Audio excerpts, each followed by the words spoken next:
What would you do if every doctor told you your child would never walk? Never run to greet you at the door? Never kick a soccer ball or dance at his wedding? How would you feel knowing your son will spend his entire life trapped in wheelchairs while other kids live the childhood he'll never have? The medical team was merciless in their verdict.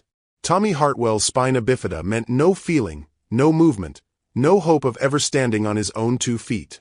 His billionaire father, Benjamin Hartwell, had spent 3 agonizing, heartbreaking years accepting this reality and drowning his guilt in business trips. But everything shattered on one impossible Friday. That Friday became legendary because when Benjamin walked through his front door, he witnessed something that defied every medical chart. His permanently disabled son was taking actual steps toward the woman everyone called just the maid. Welcome back to Eva's Stories. I have missed you all so much. Thank you for sticking around with me. I truly appreciate your love and support. If you are enjoying this story, don't forget to hit that subscribe button, like the video and comment where you are watching from. Your support helps us bring more powerful stories. And trust me, you won't want to miss them. Now let's go back 3 days to when Lucia Montenegro first walked through the Hartwell family's front door. The elevator climbed 62 floors above downtown Seattle, carrying Benjamin Hartwell toward another day of avoiding what waited at home. Through the glass walls of Hartwell Technologies, the city spread below like a circuit board, all clean lines and profitable connections. Ben stood at his corner office window, phone pressed to his ear, negotiating a merger worth more than most people would see in 10 lifetimes. The Seoul office confirmed the numbers, he said into his headset, adjusting his navy blue tie. We close by Friday or we walk. His reflection stared back from the window, sharp jawline, tired green eyes, brown hair that cost $300 to cut every month. At 34, Ben had built an empire from code and caffeine, but success tasted like ash when he thought about what success had cost him. The framed photo on his desk showed a different man. That Ben smiled easily, holding a laughing woman with golden hair and kind eyes. Rebecca. 3 years dead from cancer, leaving behind a broken husband and a son born with spina bifida who would never run to greet his father at the door. Mr. Hartwell? Janet Cooper, his assistant, appeared in the doorway. Professional as always, her gray suit matched her no-nonsense expression. The car's waiting. Your flight to Denver leaves in 2 hours. Ben nodded without turning around. Another business trip. Another excuse to avoid going home to the medical equipment that cluttered his living room, the specialists who spoke in measured tones about realistic expectations, and his 3-year-old son who deserved better than a father drowning in guilt. Did you review the new housekeeper's credentials? Ben asked. Lucia Montenegro. 5 years experience, excellent references. She starts today while you're traveling. Perfect timing, Ben thought. He wouldn't have to see another stranger trying to fix what couldn't be fixed. The phone buzzed with an incoming call. Take messages, he told Janet, grabbing his leather briefcase. I'll handle everything from Denver. 3,000 miles away felt far enough to breathe. Meanwhile, across the city in a modest apartment complex near Pike Place Market, Lucia Montenegro finished braiding her long black hair and checked her reflection one final time. The yellow cotton dress was simple but clean, paired with comfortable white sneakers for a job that would keep her on her feet all day. At 28, Lucia carried herself with quiet confidence despite the skeptical looks her appearance often drew in wealthy neighborhoods. Her brown skin had weathered judgment before, but her hands, gentle and sure, had proven themselves capable of healing in ways that surprised everyone except her. She kissed the small silver cross at her throat, the same cross Roberto used to touch when he was scared. Her son would have been Tommy's age now if the accident hadn't stolen him away 2 years ago.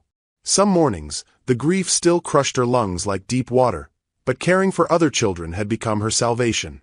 The bus ride to the Hartwell mansion took 45 minutes through Seattle's morning traffic. Lucia watched the city transform from her working-class neighborhood to the exclusive Magnolia district, where houses hid behind gates and money bought silence. The Hartwell estate sat on 2 acres overlooking Puget Sound.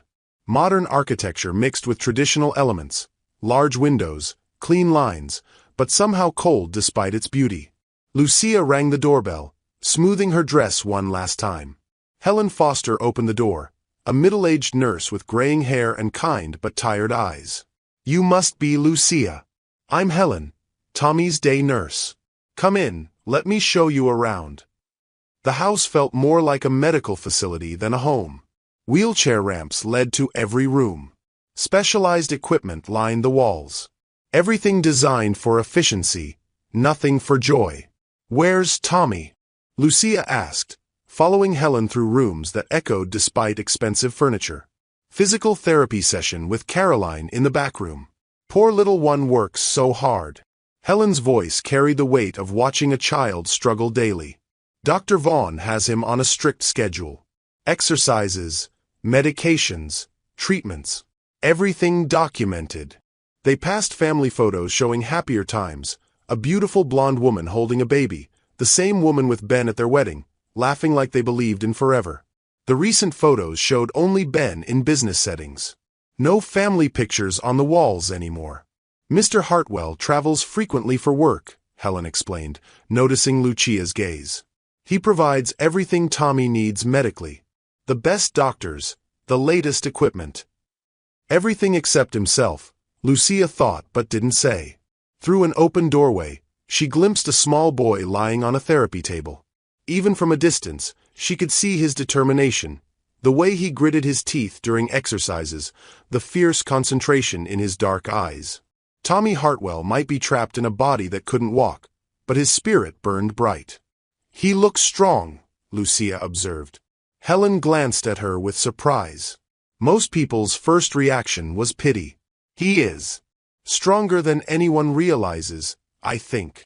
Caroline Reed, the physical therapist, emerged from the room carrying her equipment bag. Professional and efficient, she nodded to Lucia without much interest. Tommy's done for today. He needs rest before his afternoon session with Dr. Vaughn. How's his progress? Helen asked. Caroline's expression remained neutral. We're maintaining his current mobility range. The goal is preventing further deterioration, not improvement. His spinal condition makes walking impossible. Impossible. The word hung in the air like a verdict. Lucia watched Caroline pack her specialized equipment. Devices worth thousands of dollars designed to work around Tommy's limitations, not challenge them. Every piece of medical equipment in this house seemed to accept defeat as inevitable. I'd like to meet Tommy, Lucia said quietly. Helen looked uncertain. He's probably tired from therapy. Maybe wait until tomorrow. But Lucia was already moving toward the therapy room, drawn by an instinct stronger than protocol. She found Tommy lying on his side on the padded table, his small body exhausted but his eyes alert and watchful. He wore a red polo shirt and specially designed shorts that accommodated his leg braces. Hello, Tommy, she said softly, approaching slowly. I'm Lucia. I'll be helping take care of your house. Tommy studied her with intelligent brown eyes that seemed older than 3 years. He didn't speak. Helen had mentioned he was delayed in verbal development, another specialist concern, but something passed between them. Recognition, maybe. Or hope. Lucia noticed how his legs moved slightly when he shifted position. Muscle weakness, yes, but not the complete paralysis everyone seemed to assume. His feet responded when she accidentally brushed against them while adjusting his pillow. You're a fighter, aren't you? She whispered, and Tommy's lips curved into the faintest smile. From the hallway, Helen called out. Mr. Hartwell's car just left for the airport. He'll be gone until Friday. 5 days. Lucia calculated. 5 days to observe, to understand, to see what everyone else was missing. As she tucked a soft blanket around Tommy's small form, her hands detected something the expensive equipment hadn't measured. Potential waiting for someone to believe in it. Rest now, little one, she murmured in Spanish, the language of her heart. But when you're ready, we'll see what you can really do. Tommy's eyes drifted closed, but his hand moved slightly toward her voice. Such a small movement, but in that gesture, Lucia glimpsed the miracle everyone had stopped looking for. The house fell quiet except for the sound of medical equipment humming its mechanical rhythms. But beneath that clinical noise, Lucia heard something else, the heartbeat of a child who refused to accept the limitations others placed on him. The sunrise painted Seattle's skyline in shades of gold and pink, but inside the Hartwell mansion, artificial light had already been burning for an hour. Lucia arrived at 6:30, her yellow dress replaced by practical blue jeans and a soft green sweater. She carried a small canvas bag containing items that would have puzzled the medical staff. Colorful scarves, smooth river stones, and a wooden flute her grandmother had carved decades ago in Mexico. Helen Foster greeted her at the door with a steaming cup of coffee and weary relief. "Thank goodness you're here early." Tommy was restless all night. He kept trying to pull himself up in his crib, making these little frustrated sounds. Dr. Vaughn says it's normal for children with his condition to attempt movements they can't complete. Lucia accepted the coffee, but her attention was already moving toward Tommy's room. "Has he eaten?" "Barely touched his breakfast. He's been like this since his father left. Won't engage with his toys, won't respond to the therapy exercises." Helen rubbed her temples. "Sometimes I wonder if he knows his father's avoiding him." The words hit Lucia like a physical blow. Children always knew. They felt abandonment in their bones long before they had words for the pain. Tommy sat in his specialized chair in the living room, staring out the large windows toward Puget Sound. His small body was strapped in according to medical protocol, every movement restricted for his supposed safety. The morning light caught the determination in his dark eyes, but also something else, loneliness so profound it made Lucia's chest ache. "Good morning, little warrior," she said softly, kneeling beside his chair. Tommy turned toward her voice, and for a moment his guarded expression softened. He didn't speak, but his right hand moved slightly in her direction. "You want to go outside, don't you?" Lucia observed, following his gaze to the windows. "All this beautiful sunshine, and you're trapped in here with machines." Helen appeared with Tommy's morning medications. Dr. Vaughn's orders are very specific. Tommy needs controlled environment exposure only. His immune system is compromised, and his balance issues make outdoor activities dangerous. Lucia watched Helen administer the medications with clinical efficiency. Every action was documented, every response measured against expected norms. But where was the joy? Where was the wonder that should fill a 3-year-old's day? "What if we brought some outside in?" Lucia suggested carefully. "Nothing that violates medical protocols, just enrichment." Helen looked uncertain, but Caroline Reed's arrival interrupted the conversation. The physical therapist entered with her usual array of equipment, already setting up for Tommy's morning session.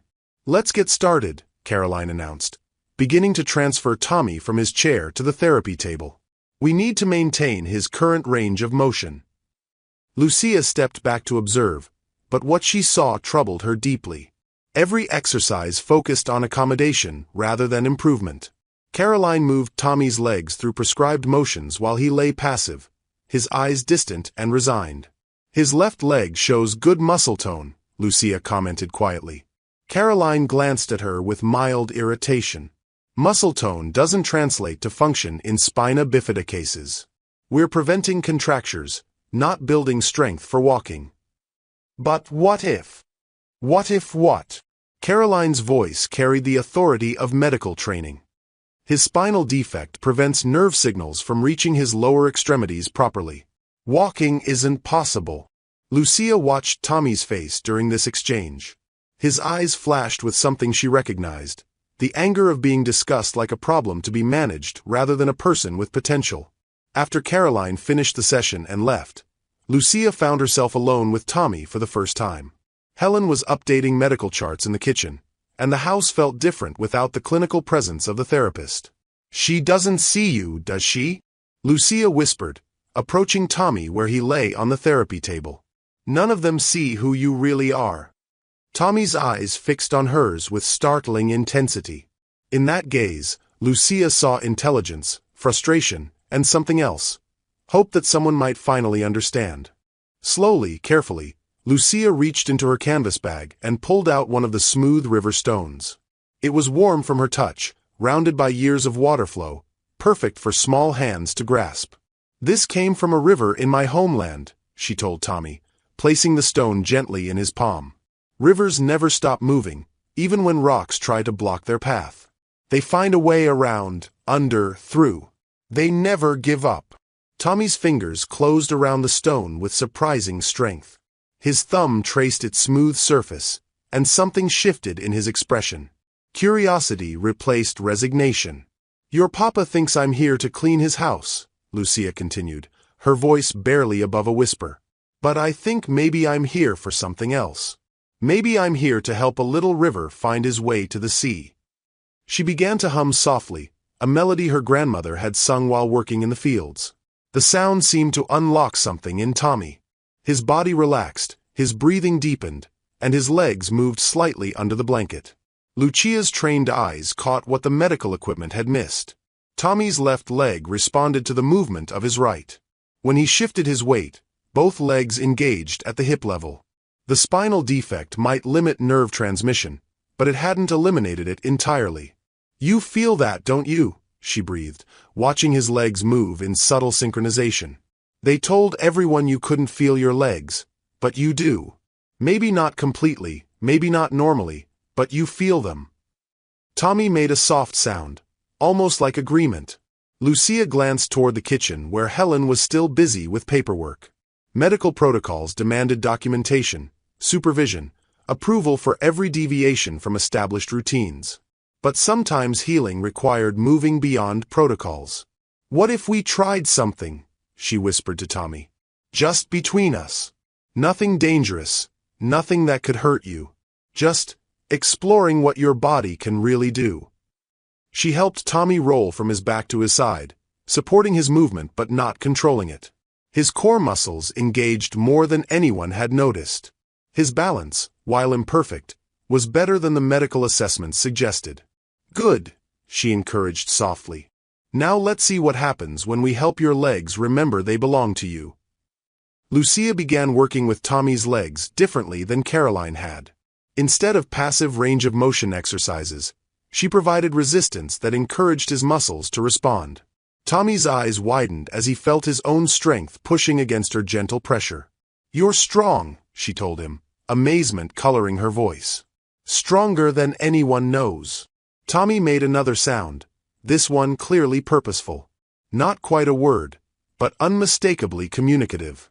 "Yes," Lucia laughed softly. "I hear you. You've been trying to tell them, haven't you? But they stopped listening because they thought they already knew everything about what you could and couldn't do." The morning session continued for 30 minutes. By the end, Tommy was sitting upright with minimal support, his legs showing coordinated movement patterns that contradicted his medical files.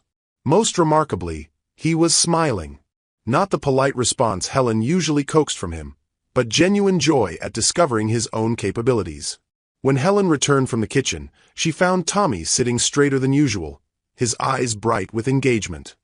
"He looks different," Helen observed with surprise. "More alert. What did you do?" "We just talked," Lucia said truthfully. Sometimes children need someone to listen to what they're really saying. Helen approached Tommy's chair and immediately noticed the river stone still clutched in his hand. "Where did this come from?" "A gift," Lucia explained. "Something to help him feel connected to the world outside these walls." Dr. Vaughn doesn't approve of unauthorized objects.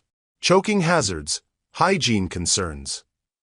Lucia watched Tommy's grip tighten protectively around the stone.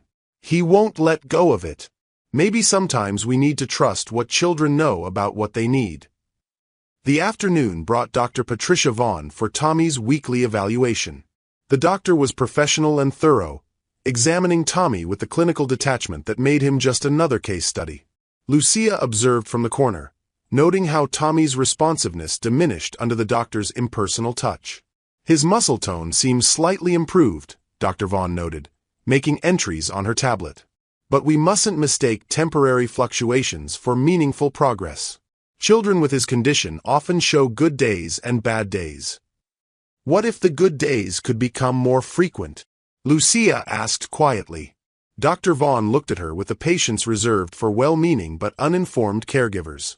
"Mrs. Montenegro, I appreciate your optimism, but medical science has clear limitations regarding spina bifida. Our goal is quality of life within realistic parameters, not false hope." "But what if hope isn't false?" Lucia pressed gently. "What if we're the ones with limited vision?" The doctor's expression grew stern. Unqualified individuals who encourage unrealistic expectations do more harm than good. Tommy's family has already endured enough disappointment. After Dr. Vaughn left, Lucia found Tommy in his room, staring at the ceiling with a defeated expression that followed medical evaluations. The river stone lay on his bedside table, confiscated during the examination for safety reasons. "She took your stone," Lucia observed, sitting beside his bed. Tommy's eyes filled with tears that he was too young to hide and too proud to let fall. "But she can't take what you discovered today," Lucia continued softly. "She can't take away what your body knows it can do. That belongs to you forever." As evening approached, Lucia prepared to leave for the day. But something in Tommy's expression stopped her. He was looking at her with desperate intensity, as if trying to communicate something crucial. "What is it, little one?" she asked. Tommy struggled to form words, his mouth working around sounds that wouldn't quite emerge. Finally, with tremendous effort, he whispered one word: "More." Lucia's heart nearly stopped. "More what, sweetheart?" "More walking." The words hung in the air like a prayer and a challenge. Tommy had felt something during their session that morning, something no medical evaluation had detected. His body was telling him walking was possible, even if everyone else insisted it wasn't. "Tomorrow," Lucia promised, her voice thick with emotion. "Tomorrow we'll explore more." As she drove home through Seattle's evening traffic, Lucia's mind raced with possibilities and dangers. Tommy's response to her unconventional approach had exceeded her wildest hopes, but it also placed her in an impossible position. The medical establishment had written him off, his father was emotionally absent, and she was just the housekeeper. But Tommy had said, walking. A child who supposedly couldn't feel his legs was asking for more opportunities to use them. The next morning would bring new challenges and deeper exploration of what Tommy's body could really achieve. Lucia fell asleep that night planning gentle exercises that would build on the foundation they had started, unaware that she was about to discover just how much opposition she would face when hope challenged accepted medical limitations. The tension in the Hartwell mansion was thick enough to cut with a knife when Lucia arrived for her third day. Helen Foster stood in the kitchen, her usually calm demeanor replaced with obvious distress. Dr. Vaughn's black sedan sat in the circular driveway, an ominous presence that made Lucia's stomach clench with worry. "Thank God you're here," Helen whispered as Lucia entered through the side door. Dr. Vaughn arrived an hour early for Tommy's evaluation. "She's not happy about yesterday." Through the living room doorway, Lucia could see the doctor examining Tommy with clinical precision while speaking in low, serious tones to Caroline Reed. Both women wore expressions of professional concern mixed with unmistakable disapproval. "What happened?" Lucia asked, though she suspected she already knew. "Tommy told them he walked yesterday." Helen's voice carried a mixture of wonder and fear. "He kept saying, walking, and pointing at you. Dr. Vaughn thinks someone gave him unrealistic expectations about his capabilities." Lucia's heart hammered against her ribs. Tommy's breakthrough had been real, beautiful, and completely threatening to everyone who had accepted his limitations as permanent. She moved closer to the living room, staying just out of sight while listening to the conversation between the medical professionals. "The child is clearly confused about what constitutes walking," Dr. Vaughn was saying, her voice carrying the authority of years of medical training. "Children with his condition often mistake supported movement for independent mobility. It's why we maintain strict protocols." Caroline nodded in agreement. "I've seen this before. Well-meaning caregivers sometimes encourage movements that feel good to the child but provide false hope to families. It's actually cruel in the long run." "Has the new housekeeper been interacting with Tommy beyond her cleaning duties?" Dr. Vaughn asked. Helen appeared beside Lucia in the kitchen doorway, her face pale with concern. "She was just being kind to him. He responds to her better than anyone since his mother died." "Emotional connection is one thing," Dr. Vaughn replied coldly. "Medical interference is quite another. Tommy's condition requires professional management, not amateur enthusiasm." Lucia felt anger rising in her chest like a tide. Amateur enthusiasm? She had watched Tommy's legs move with purpose, felt the strength in his core muscles, seen the intelligence blazing in his eyes when he realized his body could do more than anyone believed. That wasn't enthusiasm. It was observation. "I need to speak with this woman immediately," Dr. Vaughn continued. "Unauthorized therapeutic activities could actually harm Tommy's development. False hope is psychologically damaging." Helen turned to Lucia with apologetic eyes. "She wants to see you." Taking a deep breath, Lucia smoothed her purple sweater and walked into the living room where Tommy sat in his specialized chair, looking smaller and more defeated than she had seen him since her first day. His dark eyes found hers immediately, pleading silently for her to explain what he had felt, what they had discovered together. "Mrs. Montenegro," Dr. Vaughn began without preamble, "I understand you've been engaging in activities with Tommy that go beyond your housekeeping responsibilities." "I've been caring for him as any adult should care for a child," Lucia replied carefully, keeping her voice steady despite her racing heart. "Caring and medical intervention are two different things." Dr. Vaughn's tone grew sharper. "Tommy believes he walked yesterday. This kind of confusion can be deeply harmful to his psychological development." Lucia glanced at Tommy, who was watching the exchange with the intense focus of a child who understood more than adults gave him credit for. His small hands gripped the arms of his chair, and she could see the frustration building in his expression. "He did move," Lucia said quietly. "More than anyone expected." Caroline stepped forward with barely concealed irritation. "Mrs. Montenegro, I've been working with children like Tommy for 15 years. His spinal defect prevents the nerve signals necessary for coordinated leg movement. What you might interpret as walking was likely involuntary muscle spasms or reflexive responses." "But what if it wasn't?" Lucia challenged, her voice gaining strength. "What if everyone has been so focused on what he can't do that nobody noticed what he can do?" Dr. Vaughn's expression hardened. "Medical assessments are based on scientific evidence, not wishful thinking. Tommy has undergone extensive testing. His condition is well documented and understood." "Then why did his legs move together when I provided resistance? Why did his core muscles engage when he shifted position? Why did he ask for more walking?" Lucia's words tumbled out with passionate conviction. "Because," Dr. Vaughn said with finality, "you encouraged movements that felt good to him without understanding the medical implications. Children with spina bifida often retain some sensation and reflexive responses. That doesn't mean walking is possible." Tommy made a sound of distress, a whimper that cut through the adult conversation like a knife. All eyes turned to him as his face reddened with the effort of trying to communicate something crucial. "Walk," he said clearly, his young voice ringing with determination. "Walk. Lucia." The room fell silent. Even Dr. Vaughn seemed momentarily taken aback by the clarity and purpose in Tommy's voice. "He's never been this verbal," Helen whispered in amazement. "Emotional excitement can temporarily enhance communication in developmentally delayed children," Dr. Vaughn explained quickly, regaining her professional composure. "It doesn't change the underlying medical reality." But Lucia saw something else in Tommy's face, a desperate need to be believed, to have someone acknowledge what he felt in his own body. She knelt beside his chair, meeting his eyes at his level. "I believe you, Tommy," she said softly. "I know what you felt." "This has to stop," Dr. Vaughn declared, her patience clearly exhausted.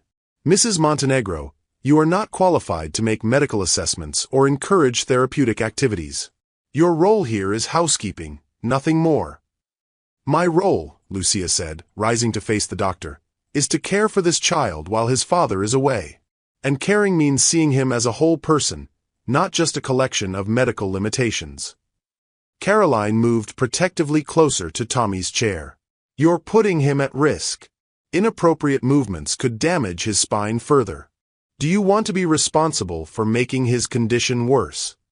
The accusation hit Lucia like a physical blow. The possibility of harming Tommy was her greatest fear, but was avoiding all risk worth sacrificing all possibility? "What if doing nothing is what's really harming him?" she countered. "What if accepting limitations without exploring potential is the real tragedy?"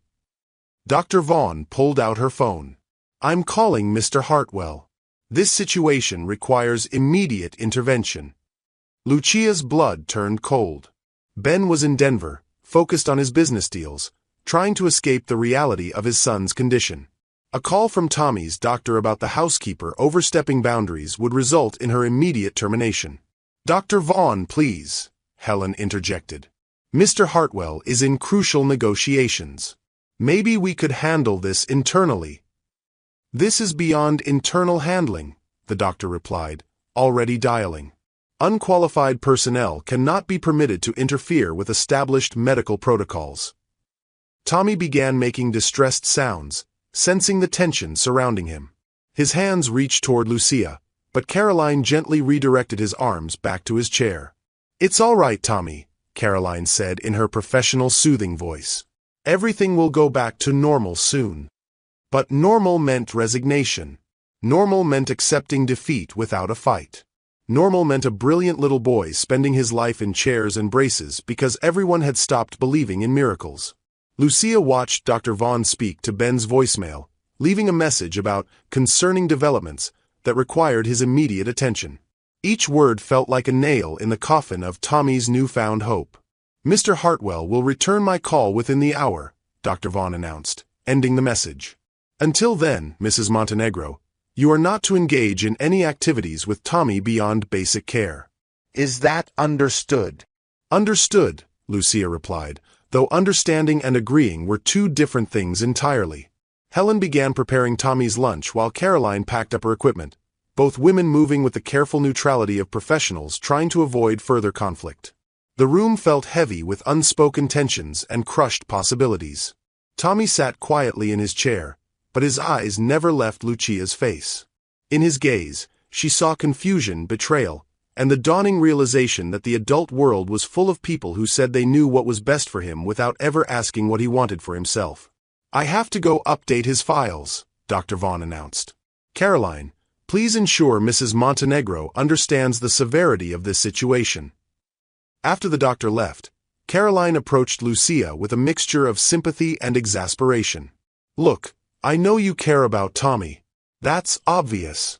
But caring isn't enough when medical issues are involved. What if medical issues aren't the whole story?" Lucia asked desperately. "What if there's more to healing than just managing symptoms?" Caroline's expression softened slightly. "I've worked with hundreds of children like Tommy. I've seen families destroy themselves chasing impossible dreams.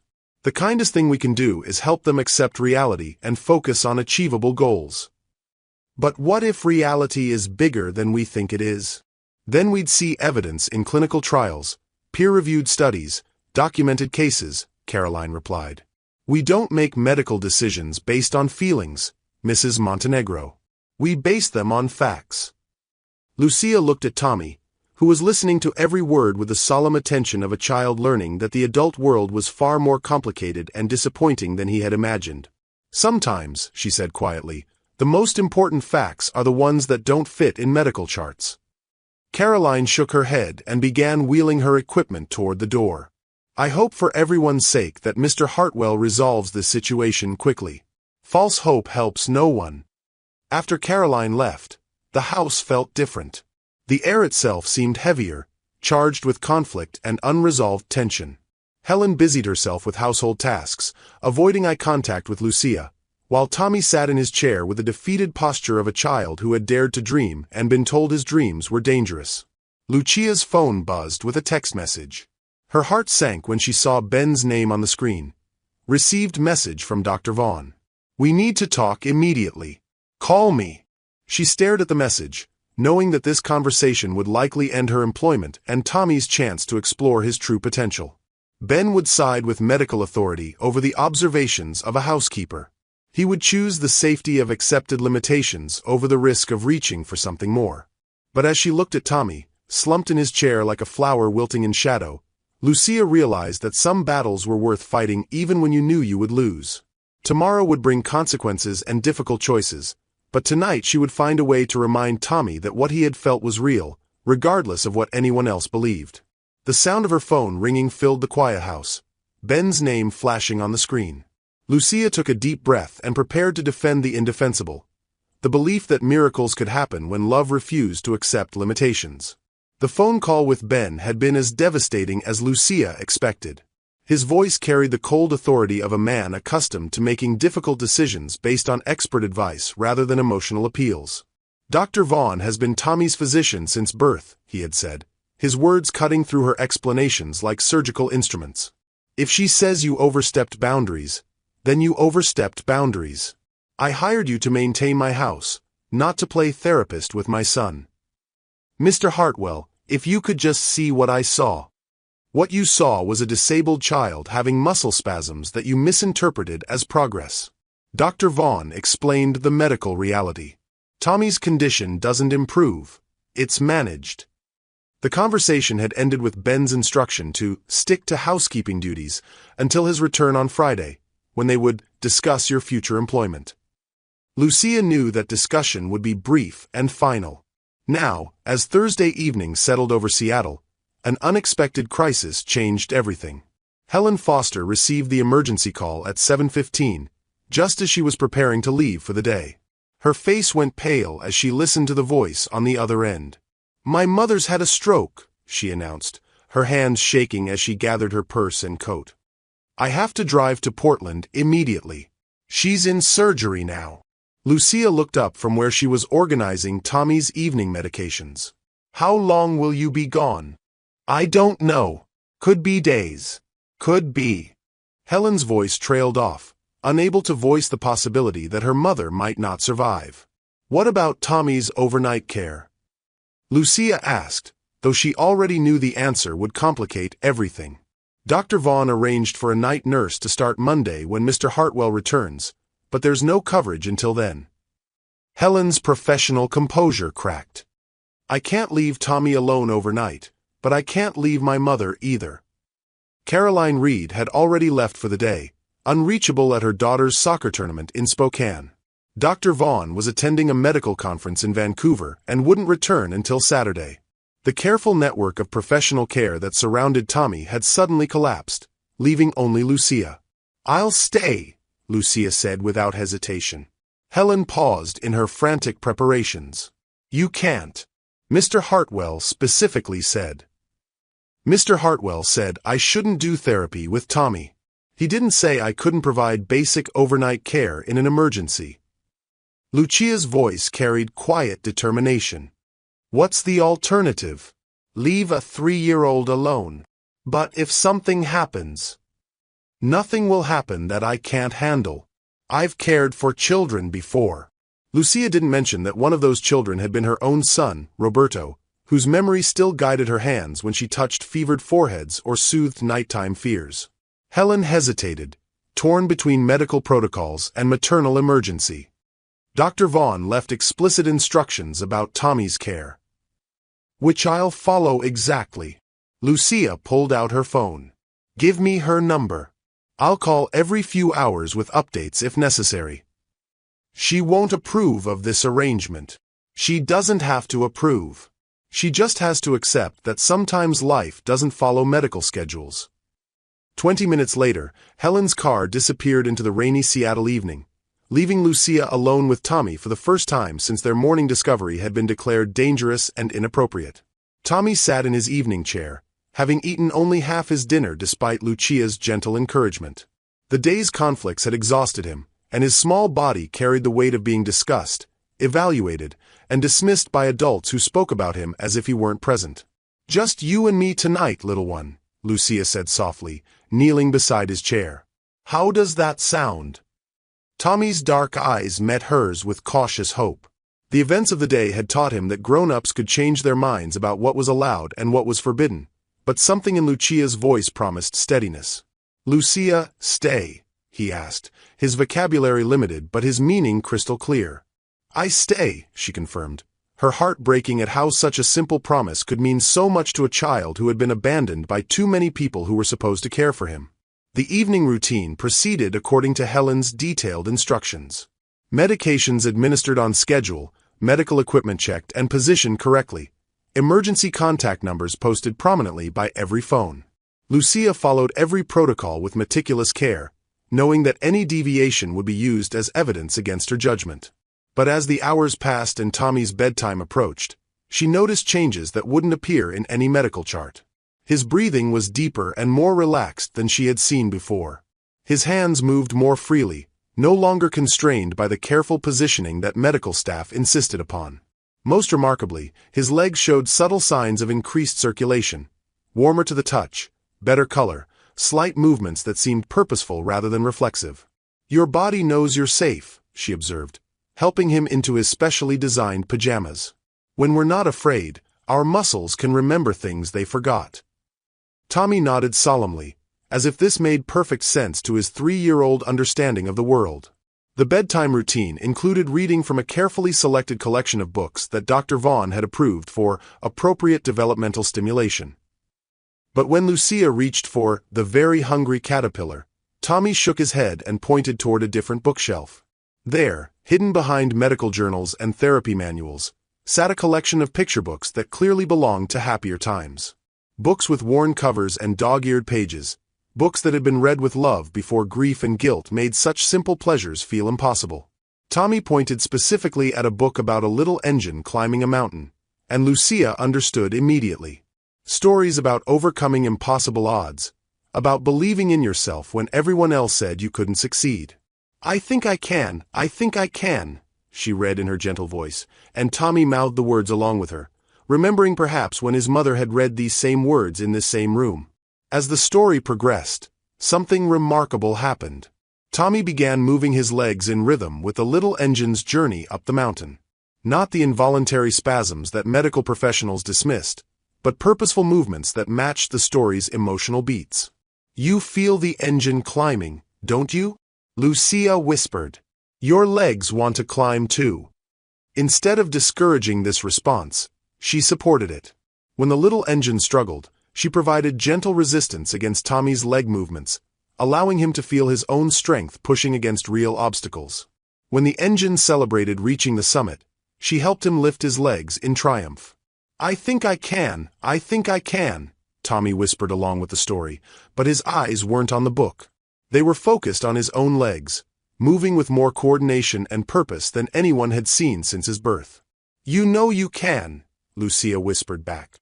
"Your body knows, even if your doctors don't believe it yet." After the story ended, Tommy's usual bedtime resistance was nowhere to be found.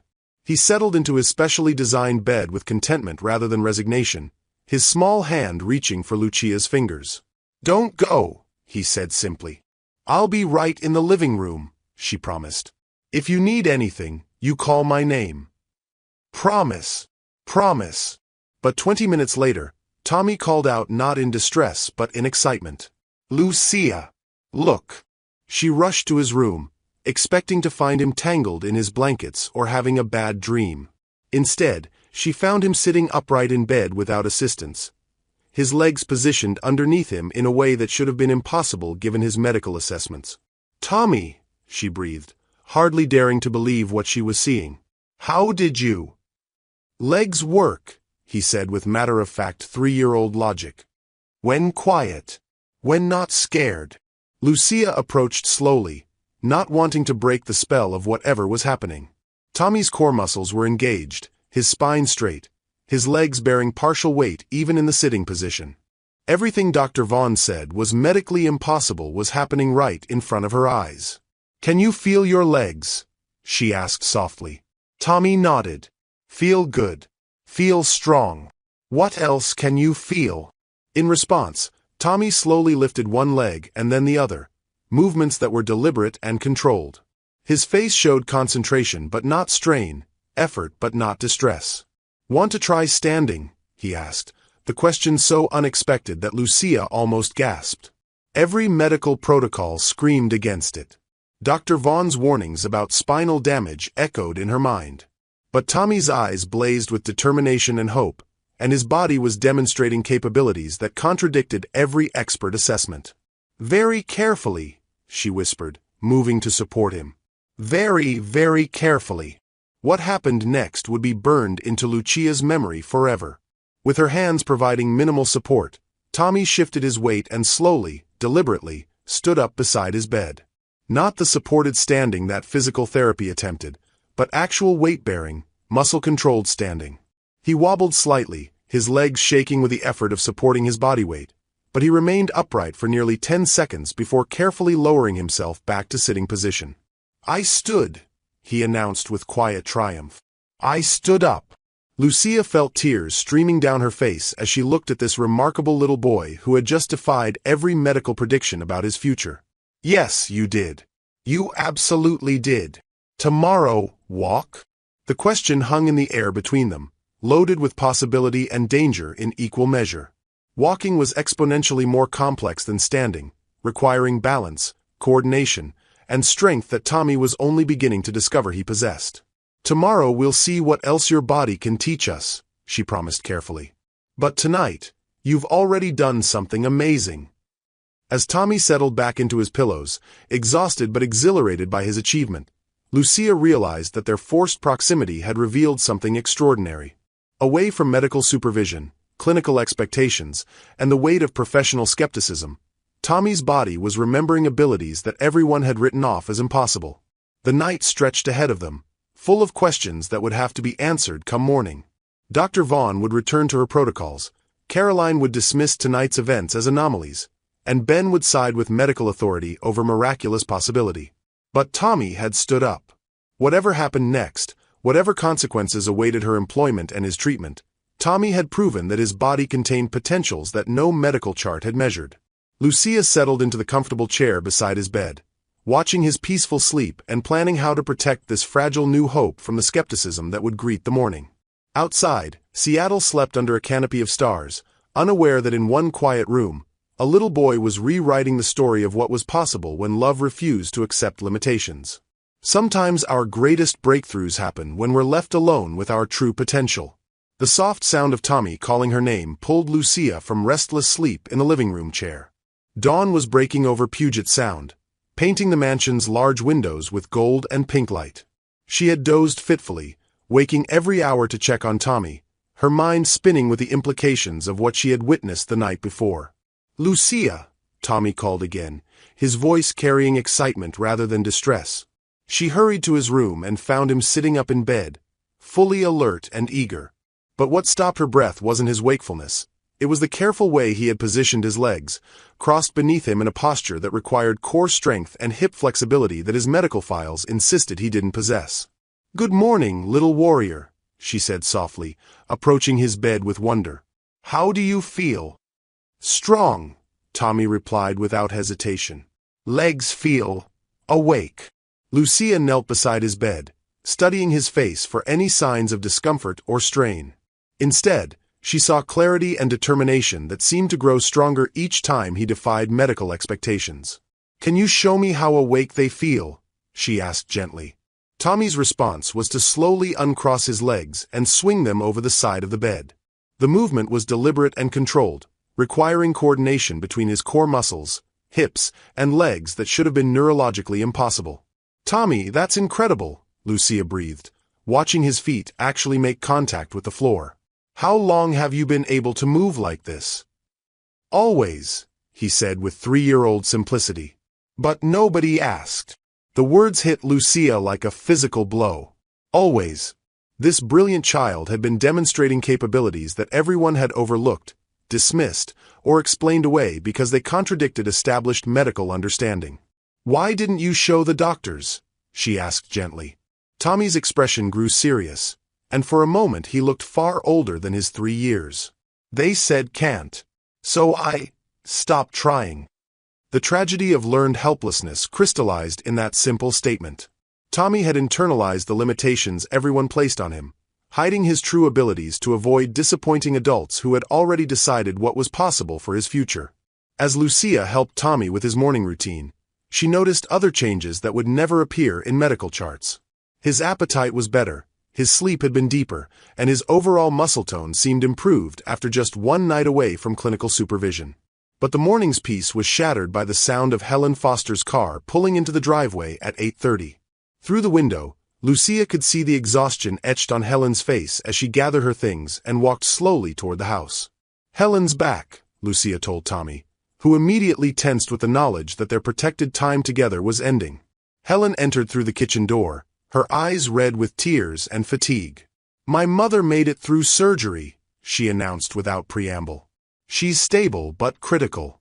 I can only stay a few hours before driving back to Portland. How is she really? Lucia asked, reading the deeper worry in Helen's expression. The doctors say the next 48 hours will determine. Helen's voice broke slightly. She's 83. Strokes at her age. Tommy appeared in his wheelchair, which Lucia had positioned him in according to standard morning protocol. But she noticed how he sat straighter than usual, how his legs were positioned more naturally, how his entire posture suggested strength rather than resignation. Tommy looks good, Helen observed with surprise. Better than I've seen him in weeks. How was the night? Peaceful, Lucia replied carefully. He slept well, ate his breakfast, took his medications on schedule. What she didn't mention was Tommy's evening standing session, his improved mobility, or his revelation that he had always possessed capabilities everyone assumed were impossible. Those truths felt too fragile to expose to medical skepticism just yet. Helen busied herself checking Tommy's medical charts and medication schedule, but Lucia noticed her movements were distracted, her mind clearly focused on her mother's hospital room 3 hours away. You should go back to Portland, Lucia said gently. I can continue caring for Tommy until Mr. Hartwell returns this afternoon. Dr. Vaughn expects me to resume normal protocols, Helen replied, though her voice lacked conviction. After yesterday's concerns, she wants strict supervision. Tommy's father will be home in 6 hours. Nothing will happen that I can't handle. Helen looked at Tommy, who was watching the conversation with the intense focus of a child who understood that his future was being decided by adults who weren't asking his opinion. He does seem more settled with you, Helen admitted reluctantly. But if Dr. Vaughn calls... I'll handle Dr. Vaughn, Lucia said with more confidence than she felt. 20 minutes later, Helen's car disappeared again down the long driveway, leaving Lucia and Tommy alone for what would likely be their final hours together before Ben returned to end her employment. Just us again, Lucia said, settling beside Tommy's chair. Show you something, Tommy announced, his eyes bright with secret knowledge. Before Lucia could respond, Tommy began maneuvering himself out of his wheelchair with movements that were far more coordinated than anyone had observed before. He lowered himself to the floor with careful control, then began what could only be described as crawling, but crawling that engaged his legs in ways that contradicted every medical assessment. Tommy, Lucia gasped. How long have you been able to do that? Long time, he replied, continuing his demonstration. But scared to show. Scared they take away. Take away what? The trying. The feeling strong. Lucia understood with painful clarity. Tommy had learned to hide his abilities because adults responded to his efforts with fear rather than encouragement, with limitations rather than possibilities. As she watched him move across the living room floor with determination and surprising grace, memories of her own son flooded her consciousness with unexpected force. You remind me of someone very special, she said softly, settling on the floor beside him. Who? Tommy asked, pausing in his movement to look at her with curious eyes. For the first time since Roberto's death, Lucia felt ready to speak his name aloud. My son. His name was Roberto, and he was brave like you. Tommy studied her face with the intuitive wisdom that children possessed. Where is Roberto? He's in heaven now, Lucia replied, her voice steady despite the tears gathering in her eyes. But before he went to heaven, he taught me something very important about what children can do when grown-ups believe in them. She reached into her purse and pulled out a small photograph, one she had carried for 2 years but never shown to anyone. The picture showed a laughing 6-year-old boy with dark hair and sparkling eyes, standing proudly beside a bicycle that had seemed impossibly large for his small frame. Roberto was born with a heart problem, she explained, her voice growing stronger as she shared the story she had kept locked inside. The doctors said he would never run, never play sports, never ride a bicycle. They said his heart couldn't handle the strain. Tommy studied the photograph with intense concentration. But he has bicycle. Yes, he does. Because Roberto decided that what his heart could handle was bigger than what the doctors measured in their tests. Lucia's memory carried her back to a sunny afternoon in Los Angeles, when Roberto had insisted on learning to ride the bicycle she had bought against medical advice. It took him 3 months to learn, she continued. 3 months of falling down and getting back up, of being tired and scared but trying again anyway. The doctors were angry with me for letting him try. Did he ride? He rode like the wind, Lucia said, smiling through her tears. For 2 beautiful years, he rode that bicycle everywhere. To school, to the park, to visit his grandmother. He showed everyone that hearts can be stronger than medical charts say they are. Tommy touched the photograph gently with one finger. What happened? An accident, Lucia said simply. A car that didn't see him crossing the street. But Roberto died doing what the doctors said was impossible. Living like a normal little boy who happened to have a special heart. The room fell quiet as Tommy processed the story, his young mind working to understand concepts of loss and courage that were almost too large for his experience. Did doctors say sorry? He asked finally. No, Lucia replied honestly. They said I should have kept him safe at home, protected from risks. They said it was my fault for believing in possibilities instead of limitations. But Roberto was happy? Roberto was so happy. In the 2 years he rode that bicycle, he lived more fully than if he had spent 20 years being careful and afraid. Tommy nodded solemnly, then looked down at his own legs with new understanding. Maybe my legs like Roberto's heart? Maybe they are, Lucia agreed. Maybe they're stronger than anyone knows, just waiting for someone to believe in what they can do. What happened next took Lucia's breath away. Tommy positioned himself carefully on the floor, then slowly, deliberately, began to pull himself upright using the coffee table for support. His legs shook with effort but held his weight as he achieved a standing position. Like Roberto, he whispered with fierce determination. Exactly like Roberto, Lucia confirmed, her heart breaking and soaring simultaneously. Tommy took one careful step away from the coffee table, then another. His balance was imperfect, his movements unsteady, but he was undeniably walking. 3 steps before he sat down carefully on the couch, exhausted but triumphant. I walked, he announced, his voice filled with wonder. You walked, Lucia agreed, tears streaming down her face as she witnessed the miracle that everyone had declared impossible. But their moment of triumph was interrupted by the sound of a car in the driveway.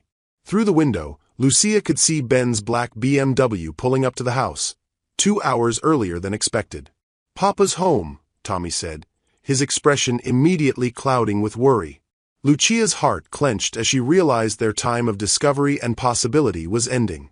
Ben would walk through that door expecting to find his son properly positioned in medical equipment, supervised according to established protocols, limited to the movements that professionals had deemed safe and appropriate. Instead, he would find Tommy on the couch where he had walked under his own power, and Lucia who had encouraged the very activities that medical experts had forbidden. What do we tell Papa? Tommy asked, his small voice carrying all the complexity of a child caught between truth and expectation. Lucia looked at this remarkable little boy who had just proven that miracles were possible when love refused to accept limitations, and made a decision that would change all their lives forever. We tell him the truth, she said quietly. We show him what you can really do, and we let him decide if he's brave enough to believe in possibilities instead of problems. The sound of Ben's key in the front door echoed through the house like the beginning of the most important conversation any of them would ever have. The front door opened with the familiar sound of Ben's arrival home from business trips, the careful placement of his leather briefcase, the soft thud of expensive shoes being removed, the rustle of suit jacket being hung in the entry closet. But today, these routine sounds felt charged with impending confrontation. Lucia positioned herself protectively near Tommy, who remained sitting on the couch where he had walked moments before. His small face showed a mixture of excitement and fear, excitement about showing his father what he could do, fear about what would happen when he did. Tommy! Ben's voice called from the entryway, carrying its usual tone of cautious affection mixed with the emotional distance he had maintained since Rebecca's death. Daddy's home. In here, Papa, Tommy replied, his voice stronger and clearer than Ben had heard in months. Ben appeared in the living room doorway, still wearing his charcoal business suit. His green eyes immediately scanning the room for signs of the concerning developments Dr. Vaughn had described in her voicemail. What he saw instead was his son sitting naturally on the couch, not strapped into medical equipment, not positioned according to therapeutic protocols, but simply sitting like any other child might sit. Mrs. Montenegro, Ben acknowledged with cool professionalism, his gaze taking in Tommy's improved posture and the absence of his usual medical supports. We need to discuss Dr. Vaughn's concerns about yesterday's activities. Yes, we do, Lucia agreed, her voice steady despite her racing heart. But first, Tommy has something to show you. Ben's expression hardened. Mrs. Montenegro, I thought I made it clear that unauthorized therapeutic activities.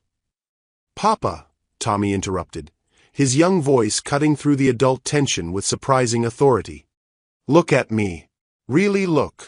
Something in his son's tone made Ben pause. He looked, really looked, at Tommy for perhaps the first time since returning from his last business trip. What he saw defied every expectation he had carried about his son's capabilities. Tommy sat with perfect posture, his legs positioned naturally beneath him. His eyes blazed with intelligence and determination that Ben had never noticed before. Most remarkably, his entire demeanor radiated confidence rather than the resigned acceptance that had characterized his presence since birth. You look different, Ben said slowly, approaching the couch with cautious steps. Feel different too, Tommy replied, his vocabulary clearer and more extensive than Ben remembered. Feel strong. Tommy's been working very hard, Lucia said carefully, choosing her words with deliberate precision. He's discovered some abilities that might surprise you. Ben's business instincts kicked in, the same analytical approach that had built his technology empire. What kind of abilities? Dr. Vaughn was very specific about his limitations. What if Dr. Vaughn was wrong? Tommy asked with 3-year-old directness that cut straight to the heart of the matter. The question hung in the air like a challenge to everything Ben had accepted about his son's future. For 3 years, he had built his understanding of Tommy's condition on medical authority, scientific assessments, and expert opinions that all pointed toward the same conclusion. Management, not improvement. Doctors aren't wrong about medical conditions, Tommy, Ben said gently, but his voice carried less conviction than usual. This doctor was, Tommy replied with matter-of-fact certainty. Watch. Before Ben could object, Tommy began sliding forward on the couch with movements that were deliberate and controlled. His legs moved in coordination with his arms, his core muscles engaged to maintain balance, his entire body working together in ways that contradicted every medical assessment Ben had received. Tommy, be careful, Ben said instinctively, moving closer to catch his son if he fell. But Tommy didn't fall. With Lucia providing minimal support, just her hands positioned for safety rather than assistance, Tommy lowered himself to the floor and then, with breathtaking determination, began to stand up. Ben froze, watching his son achieve what multiple specialists had declared medically impossible. Tommy's legs shook with effort, his face showed intense concentration, but he was undeniably supporting his own weight in a standing position. I'm standing, Papa, Tommy said, his voice filled with pride and joy. All by myself. Ben's carefully constructed worldview shattered in that moment.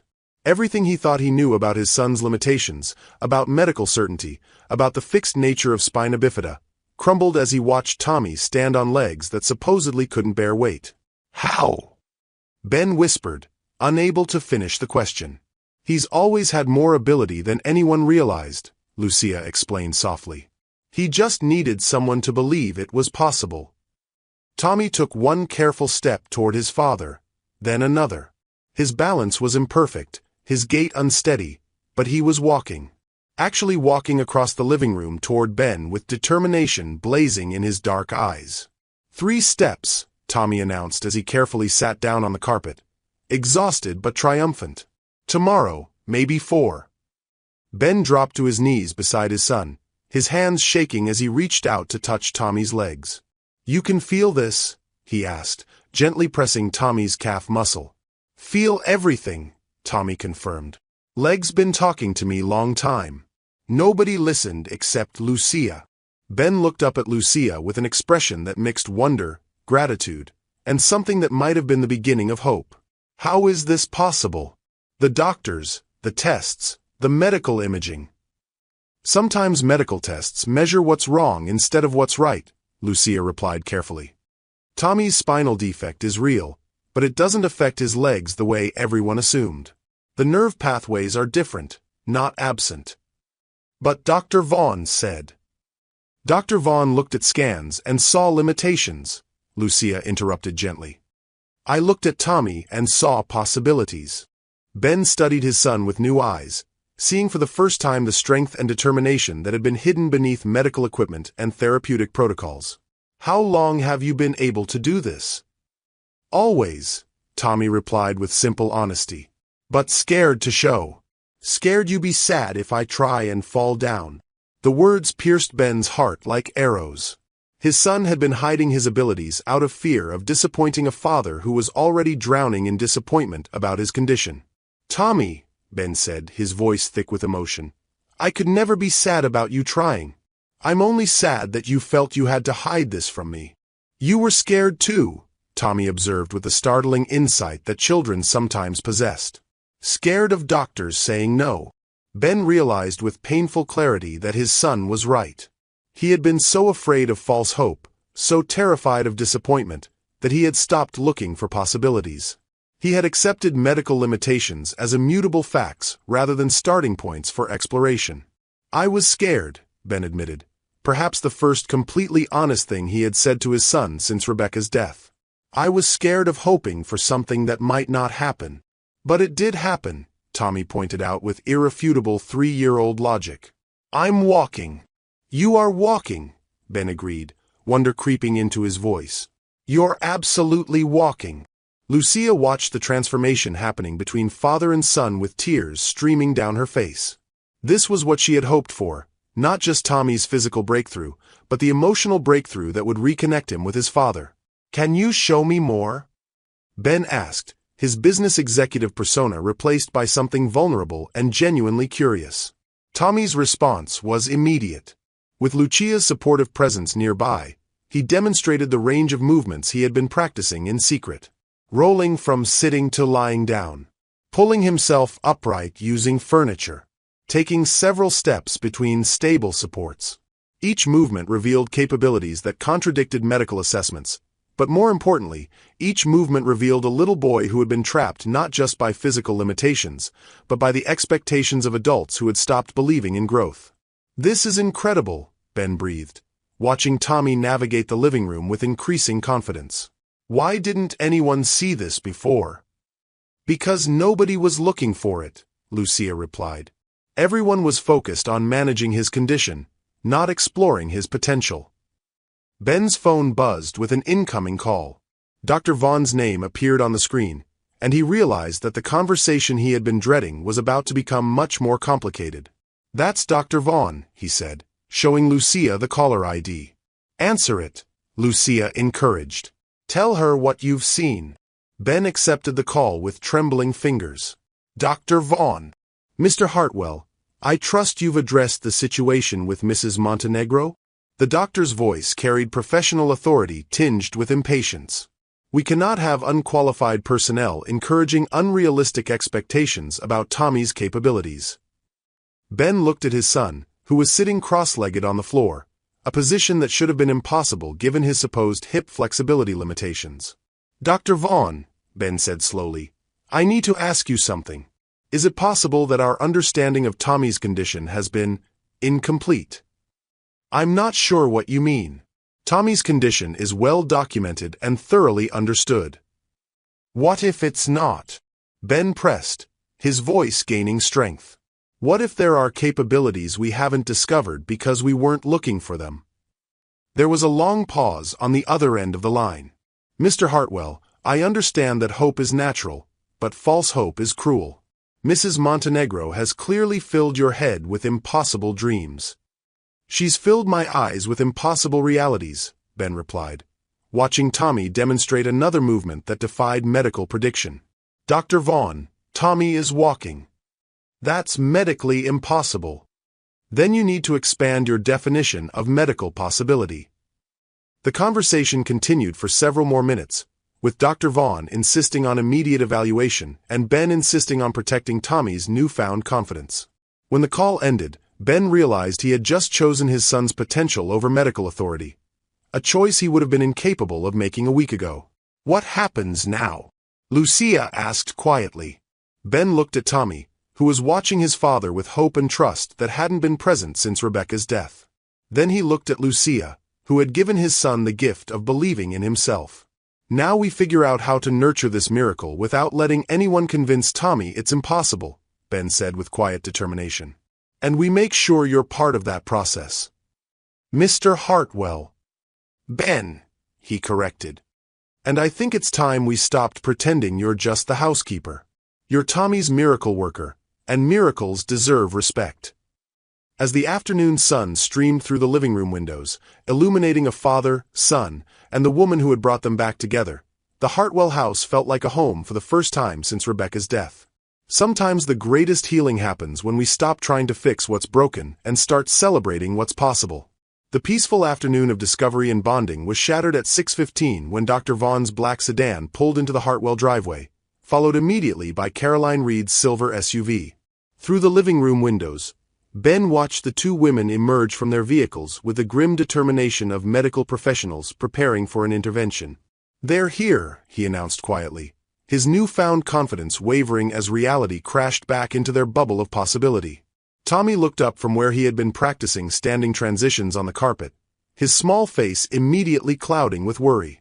"Are they angry?" "They're concerned," Lucia said carefully, though she could see the storm approaching in the rigid postures of the two women marching toward the front door. "They don't understand what we've discovered." Ben straightened his tie and moved toward the entryway, his business executive mask sliding back into place. But Lucia noticed the subtle tremor in his hands, the way his jaw tightened with the knowledge that he was about to defend something that contradicted everything his son's medical team believed possible. The doorbell rang with sharp authority, and Ben opened it to find Dr. Vaughn and Caroline standing like a unified front of medical disapproval. "Mr. Hartwell," Dr. Vaughn began without preamble, "we need to conduct an immediate evaluation of Tommy's condition.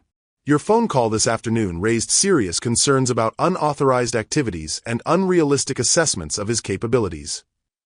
"Please come in," Ben replied with forced politeness, stepping aside to allow them entry. The two women entered the living room and immediately assessed the scene with clinical eyes. Tommy sat on the carpet in a natural cross-legged position, while Lucia knelt nearby with her hands ready to provide support if needed. To medical professionals accustomed to seeing Tommy strapped into specialized equipment, the informal setup appeared dangerously uncontrolled. "Where is Tommy's positioning chair?" Caroline asked, her voice sharp with concern. "Why isn't he properly supported?" "He doesn't need it right now," Ben replied, his voice carrying more confidence than he felt. "He's been demonstrating remarkable stability and mobility." Dr. Vaughn's expression hardened. "Mr. Hartwell, I need you to understand something. Children with spina bifida often show periods of increased activity that can be mistaken for improvement. What you're interpreting as progress could actually be muscle spasms or reflexive responses that indicate neurological stress." "What if it's not?" Tommy asked suddenly, his clear voice cutting through the adult conversation. "What if I really can walk?" Both medical professionals turned to stare at Tommy with surprise. His verbal clarity and confident eye contact were notably different from his usual subdued responses during medical visits. "Tommy," Dr. Vaughn said in the carefully modulated tone reserved for talking to disabled children, "we've explained before that your spine doesn't allow the signals needed for walking. What you might feel as walking is really your body trying to move in ways it can't actually accomplish." "But I did walk," Tommy replied with matter-of-fact certainty. "I walked to Papa. I walked to the kitchen. I walked lots." Caroline moved closer with her professional assessment tools. "Tommy, I need to check your muscle responses and positioning. Can you lie down on the couch so I can evaluate your current status?" "Don't want to lie down," Tommy said quietly but firmly. "Want to show you walking." The simple refusal sent a ripple of tension through the room. Medical evaluations typically proceeded with patient compliance, not negotiations with 3-year-olds about cooperation. "Tommy needs to follow medical protocols," Dr. Vaughn stated with authority. "Mrs. Montenegro, please assist in positioning him for proper examination." Lucia looked at Tommy, who was watching her with pleading eyes, then at Ben, who was clearly torn between supporting his son and deferring to medical expertise. "What if we let Tommy show you what he can do first?" Lucia suggested carefully. Then you can conduct whatever evaluations you feel are necessary. Absolutely not, Caroline replied sharply. Encouraging inappropriate movements could cause serious injury. Tommy's spine is fragile, and uncontrolled activity could result in permanent damage. More damage than telling him he can't do things he's already doing? Lucia challenged, her protective instincts overriding her caution. Dr. Vaughn's patience snapped. Mrs. Montenegro, you are not qualified to make medical judgments. Your interference has already created a dangerous situation where Tommy believes he has capabilities that could result in serious injury if he attempts to use them. Maybe you should see what those capabilities actually are before deciding they're dangerous, Ben interjected, surprising everyone including himself with his support for Lucia's position. Mr. Hartwell, Dr. Vaughn said with the stern authority she reserved for non-compliant parents, I understand that hope is natural, but false hope is psychologically damaging to children. Tommy needs to understand and accept his limitations so he can focus on achievable goals within his actual capabilities. Show them, Papa, Tommy said quietly, looking up at his father with complete trust. Show them I can walk. The moment crystallized around that simple request. Ben realized he faced a choice that would define not just Tommy's future, but their relationship for years to come. He could side with medical authority and return to the safe world of managed expectations, or he could trust what he had witnessed and defend his son's remarkable progress. Tommy, Ben said gently, would you like to show Dr. Vaughn and Caroline how you can move? Mr. Hartwell, Dr. Vaughn warned, I cannot recommend allowing unauthorized physical activities that could. Stand up, Tommy, Ben said clearly, his decision made. What happened next would be burned into everyone's memory forever. Tommy positioned his hands carefully on the carpet, engaged his core muscles, and slowly pulled himself upright. His legs shook slightly with effort, but they held his weight as he achieved a standing position without assistance. Dr. Vaughn and Caroline stared in stunned silence as Tommy took one careful step, then another, then a third, walking across the living room with determination blazing in his eyes. Impossible, Dr. Vaughn whispered, her clinical composure cracking for the first time. 3 steps, Tommy announced proudly, lowering himself carefully to the couch. Yesterday was 2 steps. Tomorrow may be 4. Caroline rushed forward with her assessment tools, her hands shaking as she examined Tommy's legs. There's muscle tone here that wasn't present in previous evaluations. Coordinated movement patterns. Response to stimuli. How? How is this possible? Dr. Vaughn demanded, her voice rising with a mixture of wonder and professional defensiveness. Our imaging studies clearly showed. Your imaging studies showed anatomical structures, Lucia replied calmly. They didn't measure hope, determination, or the power of believing in yourself. Medical science doesn't operate on hope and determination, Dr. Vaughn snapped back. It operates on measurable, reproducible evidence. Then measure this, Ben said, gesturing toward his son who was sitting on the couch with quiet pride. Reproduce these results if you can. But don't tell me it's not happening when I can see it with my own eyes. Dr. Vaughn pulled out her phone. I'm calling for immediate transport to the hospital. Tommy needs comprehensive neurological testing, spinal imaging, and... Her voice trailed off as she realized the implications of what she was witnessing. You're calling for tests to prove that a miracle is impossible, Lucia observed quietly. What if instead you called to celebrate that a little boy has defied every limitation you placed on him? Because if this is real, Caroline said slowly, her professional training warring with the evidence before her eyes, it means we've been wrong about Tommy's condition for 3 years. It means we've limited a child who had capabilities we never bothered to explore. The room fell silent as the full weight of that realization settled over everyone present. If Tommy could walk, if he had always possessed more abilities than medical assessments indicated, then 3 years of limitations, specialized equipment, and managed expectations had been based on incomplete understanding. We followed standard protocols, Dr. Vaughn said defensively, but her voice lacked its usual conviction. Our assessments were based on established medical knowledge about spina bifida. Your assessments were based on what you expected to find, Lucia replied gently. You looked for damage and limitations instead of potential and possibility. Tommy watched the adult conversation with the serious attention of a child learning that grown-ups could be wrong about important things. "Dr. Vaughn," he said quietly, "why did you tell Papa I couldn't walk?" The direct question from the child, whose future she had helped define, created a moment of devastating honesty. Dr. Vaughn looked at Tommy, really looked at him, and saw not a collection of medical limitations, but a remarkable little boy who had just proven that miracles were possible when love refused to accept defeat. "Because," she said slowly, her professional mask slipping to reveal something more human underneath, "I thought I knew what your body could do better than you did. I was wrong." "It's okay," Tommy replied with the generous forgiveness that children offered to adults who disappointed them. "Now you know better." But Caroline's reaction was different, more defensive and professionally threatened. "This doesn't change anything," she declared, her voice rising with agitation. "One afternoon of unusual activity doesn't negate 3 years of documented medical assessments." Tommy could be experiencing temporary neurological fluctuations that create the illusion of improved function. Or, Ben said with quiet authority, Tommy could be demonstrating that your documented assessments were inadequate from the beginning. "Mr. Hartwell, you're not qualified to make that determination," Caroline shot back, her professional pride wounded by the implication that she had missed something crucial. "Neither were you, apparently," Lucia replied with devastating simplicity.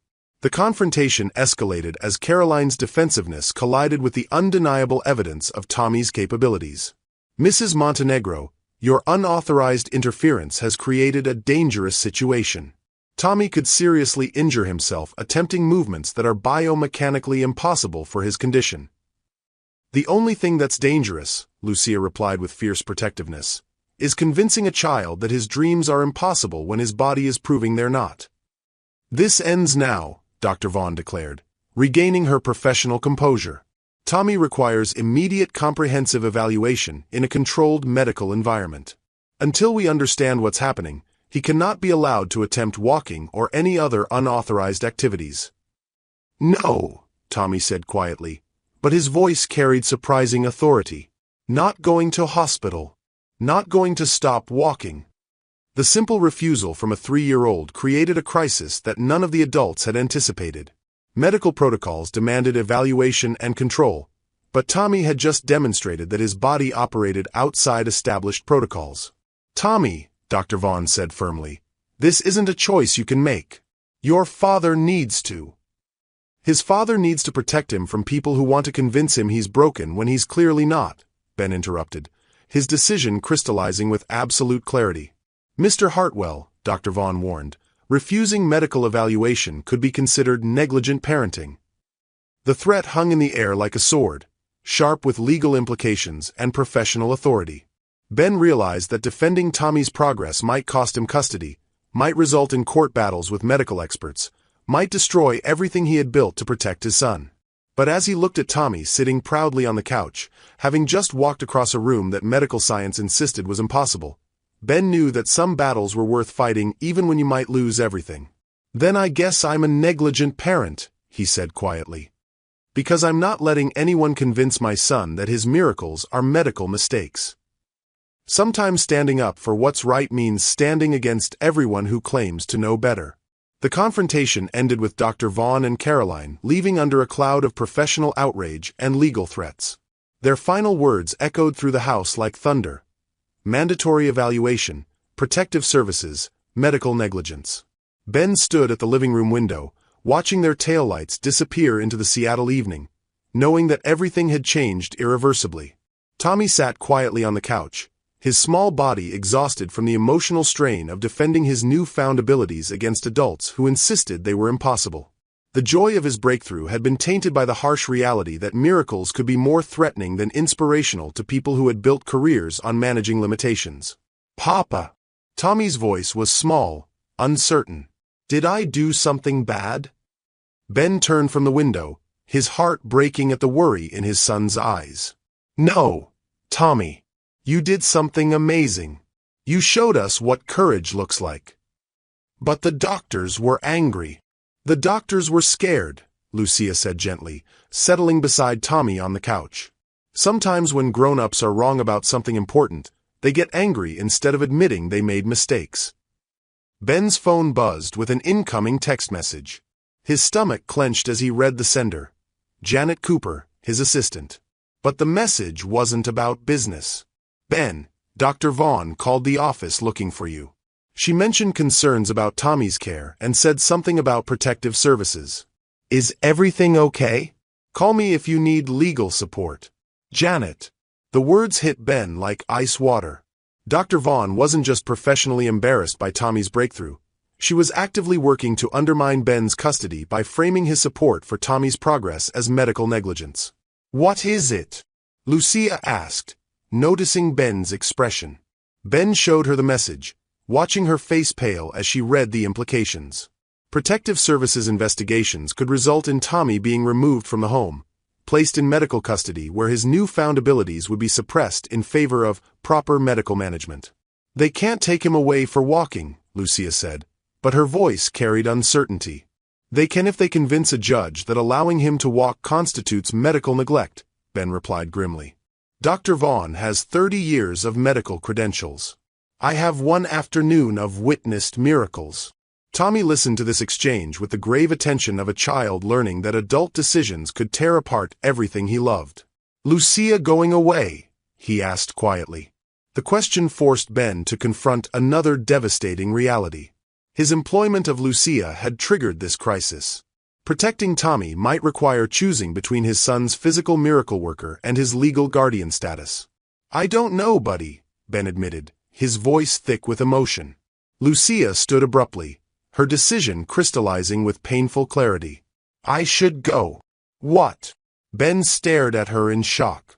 If I leave voluntarily, Dr. Vaughn's complaints lose their foundation. You can say you dismissed me as soon as you understood the medical concerns. Tommy keeps his home, you keep custody, and maybe over time you can find other ways to nurture his abilities. No, Tommy said with surprising firmness. Lucia stays. Sometimes people have to leave to protect the people they love, Lucia explained gently, though tears were gathering in her eyes. Ben watched this conversation with growing realization. Lucia was prepared to sacrifice her relationship with Tommy to protect him from medical retaliation. She would walk away from the miracle she had helped create to ensure that Tommy remained with his father. There has to be another way, Ben said desperately. There is, Lucia replied quietly. But it requires you to choose between safety and truth. Ben's phone rang, interrupting the moment. Janet Cooper's name appeared on the screen, and he answered with trembling fingers. Ben. Janet's voice was crisp with professional concern. I've been researching the legal implications of Dr. Vaughn's threats. We need to talk immediately. Can it wait until morning? No. Child Protective Services has protocols for medical negligence cases. If Dr. Vaughn files a formal complaint, they could remove Tommy from your home within 24 hours while conducting their investigation. Ben sank into a chair, the weight of impossible choices crushing down on him. What are our options? Limited. You could reinstate standard medical protocols immediately, dismiss Mrs. Montenegro, and hope that demonstrates compliance with medical authority. Or what? Or you could fight it. But fighting means depositions, court hearings, expert witnesses, and months of legal uncertainty while Tommy's placement is determined. Ben looked at his son, who was listening to every word with the intense focus of a child whose future was being decided by adults who weren't asking his opinion. What would you recommend? Ben asked. Professionally, comply with medical authority. It's the safest path to maintaining custody. And personally? Janet's voice softened. Personally, I saw Tommy last month when you brought him to the office. He looked resigned, defeated. If what you're telling me is true, if he's really walking and engaged and happy, then maybe some risks are worth taking. After ending the call, Ben found himself alone with the two people who mattered most in his world, his son and the woman who had given his son hope. The choice before him felt impossibly stark. Choose safety and watch Tommy return to medical management and emotional withdrawal, or choose possibility and risk losing everything. Papa, Tommy said quietly, what's Protective Services? Ben knelt beside the couch, meeting his son's eyes at his level. They're people who make sure children are safe and properly cared for. Am I not safe? You're completely safe. But some people think that letting you walk might be dangerous. Tommy considered this with 3-year-old logic. Walking feels safe. Sitting in chair all day feels scary. The simple truth of that statement crystallized Ben's decision. His son had spent 3 years trapped not just by physical limitations, but by the emotional imprisonment of lowered expectations. Tommy's breakthrough wasn't just about walking, it was about believing in himself, engaging with the world, and discovering that his body contained possibilities no one had bothered to explore. Lucia, Ben said, turning to face her. I need to ask you something, and I need you to answer honestly. She nodded, though her eyes showed the pain of someone preparing to say goodbye. If we fight this, if we defend Tommy's right to explore his capabilities despite medical opposition, will you stay? Will you help us prove that what we've witnessed is real and valuable and worth protecting? Mr. Hartwell. Ben, he corrected. Will you stay, Lucia? She looked at Tommy, who was watching her with desperate hope, then back at Ben, who was offering her something she had never expected. The chance to be part of a family that chose love over safety. The legal risks are mine to take, Ben said firmly. Tommy chose you as his miracle worker. I'm choosing you as family. The question is whether you'll choose us back. Lucia's answer came not in words, but in action. She moved to sit beside Tommy on the couch, taking his small hand in hers with gentle certainty. I choose both of you, she said softly. Whatever comes next, we face it together. Tommy's smile could have powered the city. We stay together? We stay together, Ben confirmed, his decision made with absolute finality. And tomorrow we start building the legal case that proves miracles are worth defending. The evening stretched ahead of them, full of phone calls to attorneys, research into medical precedents, and preparation for a battle that would test everything they believed about Tommy's potential. But for the first time since Rebecca's death, Ben felt like he was fighting for something instead of just managing loss. What happens if we lose? Lucia asked quietly. Then we lose fighting for what's right instead of surrendering to what's convenient, Ben replied. And Tommy grows up knowing that we believed in him enough to risk everything. And if we win? Then Tommy gets to show the world that sometimes children know more about their own capabilities than the experts who are supposed to help them. As Seattle settled into night around them, the Hartwell house buzzed with planning and possibility. Phone calls were made to legal experts who specialized in medical rights cases. Research began into precedents for challenging medical authority. Networks were activated to find allies in the fight ahead. But more importantly, Tommy practiced walking. With Lucia's patient support and Ben's amazed encouragement, he took step after careful step across the living room, building strength and confidence with every movement. 5 steps, Tommy announced proudly after his best attempt yet.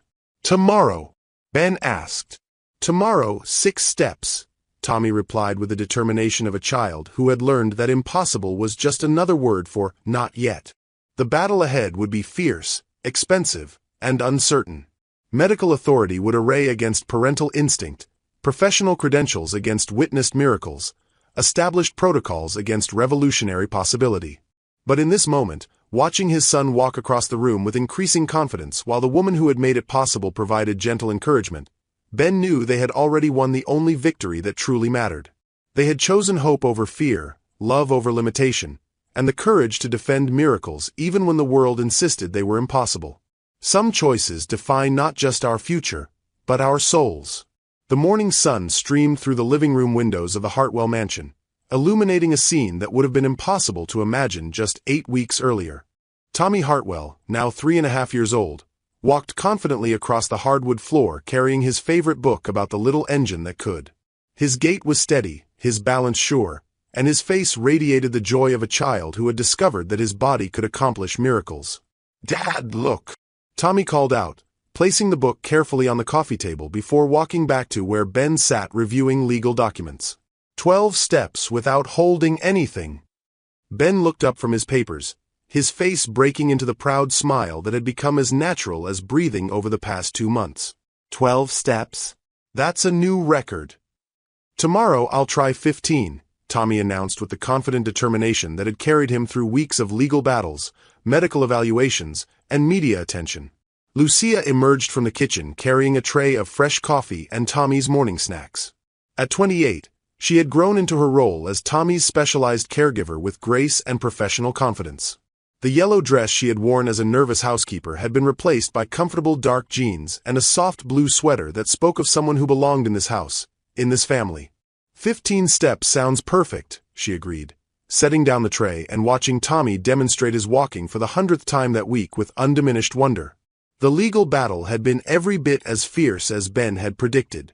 Dr. Vaughn had filed formal complaints with Child Protective Services, alleging medical negligence and endangerment.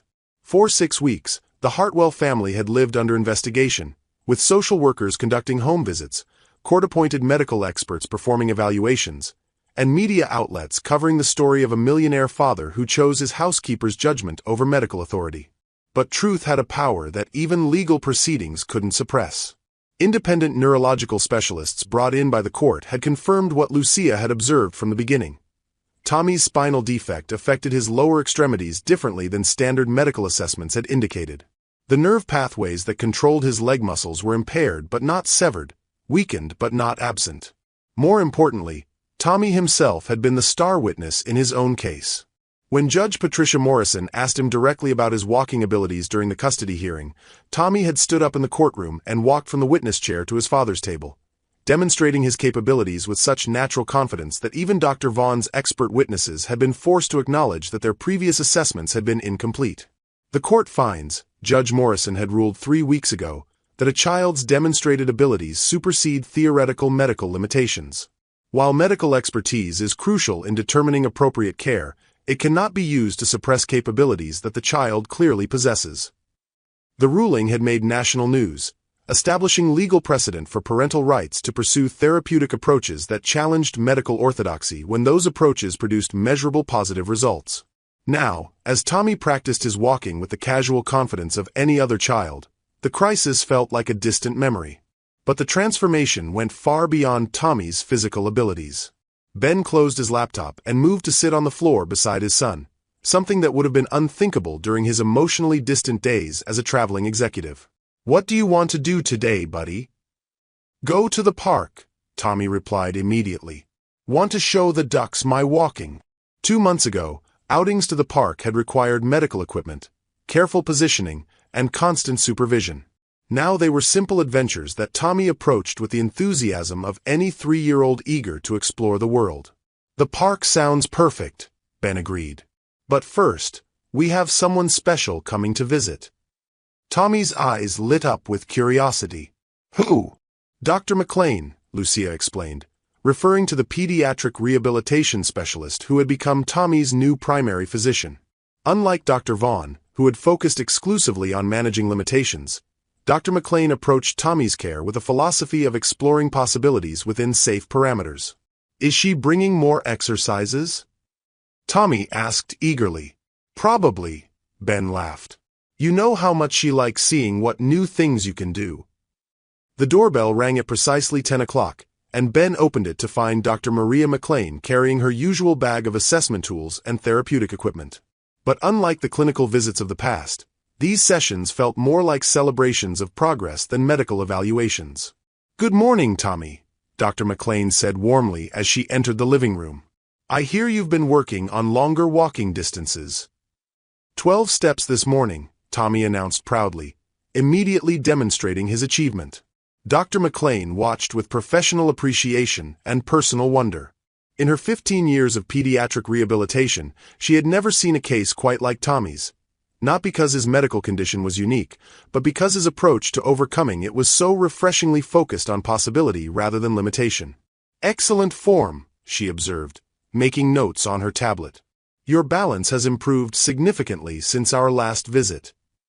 "Lucia helps me practice every day," Tommy explained, reaching for Lucia's hand with the casual affection that had developed between them. Dr. McLean turned to Lucia with a respect that one professional shows another. "Your intuitive approach to Tommy's physical therapy has been remarkable. Have you considered formal training in pediatric rehabilitation?" The suggestion wasn't entirely unexpected. Over the past month, several medical professionals had recognized that Lucia's natural understanding of childhood development and healing possessed a quality that couldn't be taught in textbooks. "I've been thinking about it," Lucia admitted. "Tommy's progress has shown me how much I love helping children discover their own capabilities." "The University of Washington has an excellent program," Dr. McLean continued. "With your demonstrated success with Tommy as a foundation, you'd be an exceptional candidate." Ben felt a moment of panic at the thought of Lucia leaving to pursue formal education, but when he looked at Tommy's trusting face, he realized that supporting Lucia's professional growth was another way of honoring the miracle she had helped create. "If that's something you want to pursue," Ben said carefully, "we'll figure out how to make it work." "I wouldn't leave Tommy," Lucia said immediately. "But maybe there's a way to study while continuing his care. Maybe I could help other children too." Dr. McLean smiled. "Part-time programs exist specifically for working professionals. And honestly, having someone with your practical experience in the classroom would benefit other students tremendously." The conversation was interrupted by Tommy tugging on Dr. McLean's sleeve. "Want to see me run?" "Running?" Dr. McLean raised her eyebrows in surprise. "Just a little," Tommy said modestly. "Lucia says my legs are getting stronger every day." What happened next exceeded even Dr. McLean's optimistic expectations. Tommy positioned himself at one end of the living room, took a deep breath, and began moving faster than his usual careful walk. It wasn't quite a run by typical standards, but it was undeniably more than walking. A coordinated, purposeful movement that covered the distance with speed and control. "Incredible," Dr. McLean murmured, documenting the moment on her tablet. 6 months ago, this child was considered permanently wheelchair-dependent. 6 months ago, nobody asked him what he thought he could do, Lucia replied simply. The morning evaluation continued with Dr. McLean testing Tommy's strength, balance, and coordination through games and exercises that felt more like play than medical assessment. Every measurement showed continued improvement. Every test revealed capabilities that expanded beyond previous limitations. "I need to ask you something, Tommy," Dr. McLean said as the session concluded. "Would you be willing to help me teach other doctors about children like you?" Tommy considered this with the seriousness he brought to all important questions. "What would I do?" "Show them how you walk and run. Tell them how it feels when grown-ups believe you can do things instead of telling you that you can't." "Will it help other kids walk too?" "It might. It might help doctors understand that children's bodies can surprise us when we give them the chance." Tommy looked at Lucia, then at his father, seeking the approval that had become the foundation of his confidence. Both adults nodded encouragingly. "Okay," Tommy agreed. "I'll help other kids." As Dr. McLean prepared to leave, she pulled Ben aside for a private conversation. "Mr. Hartwell, I want you to understand something. What's happened with Tommy isn't just about his physical progress. The confidence he's gained, the joy he shows in movement, the way he approaches challenges, these psychological benefits are as important as his improved mobility." "I'm beginning to understand that," Ben replied. "The legal battle you fought wasn't just about walking. It was about a child's right to reach for his full potential instead of accepting artificial limitations. You've changed how medical professionals in this city think about possibility." Ben looked through the window at Tommy, who was now practicing his running in the backyard with Lucia's patient encouragement. "Lucia changed everything," he said quietly. "I just learned to trust what she saw. And that trust has given Tommy something more valuable than walking. It's given him the belief that he can overcome anything if he's willing to try." After Dr. McLean left, the afternoon settled into the comfortable rhythm that had become their new normal. Tommy practiced his physical exercises with the enthusiasm of a child who loved discovering what his body could do. Lucia guided his activities with the expert intuition that had first recognized his potential. And Ben participated fully in his son's development instead of hiding behind business obligations and emotional distance. As evening approached, they gathered in the living room for Tommy's favorite time of day, story reading. But tonight, instead of having a story read to him, Tommy had something different in mind. "I want to tell you a story," he announced, positioning himself standing in front of the couch where Ben and Lucia sat together. "What kind of story?" Ben asked. about a little boy who learned to walk because someone believed he could. Tommy's story was simple but profound, told in the straightforward language of a 3-year-old who had lived through extraordinary circumstances. He spoke about being scared that his legs were broken, about meeting Lucia who saw strength instead of weakness, about learning that grown-ups could be wrong about important things, and about discovering that his body was full of surprises when love replaced fear. As he spoke, Tommy unconsciously demonstrated his progress, shifting his weight from foot to foot, taking small steps for emphasis, moving with the natural confidence that had replaced years of careful positioning and medical restriction. And then, Tommy concluded his story, the little boy realized that walking was just the beginning, because when people believe in you, you can do anything.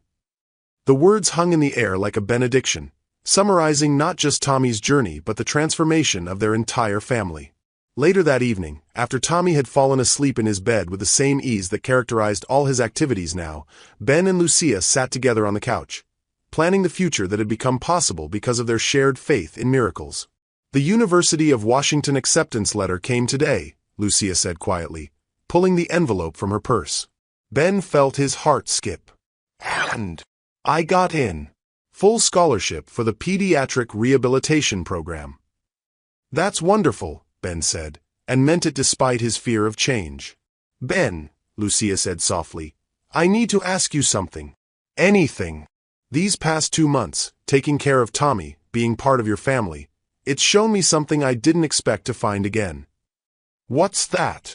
Love, she said simply. Not just love for Tommy, though I adore him, but love for you. For the man who chose to fight for his son's dreams instead of accepting defeat. Ben turned to face her fully, seeing in her eyes the same wonder he felt every time he watched Tommy walk across the room. I love you too, he said, the words carrying the weight of transformation and hope. You gave me back my son, and you gave me back the ability to believe in impossible things. So what happens now? Now, Ben said, taking her hands in his, we build a future where Tommy gets to keep discovering what he's capable of, where you get to help other children find their own miracles, and where we get to be a family that proves love really can conquer anything. Outside, Seattle sparkled under a canopy of winter stars, unaware that in one house overlooking Puget Sound, 3 people had discovered that the most powerful force in the universe wasn't medical science or legal authority or social expectation. It was the simple revolutionary act of believing that children contain infinities of possibility when love refuses to accept limitations. Tommy Hartwell was walking, running, and reaching for dreams that everyone had once declared impossible.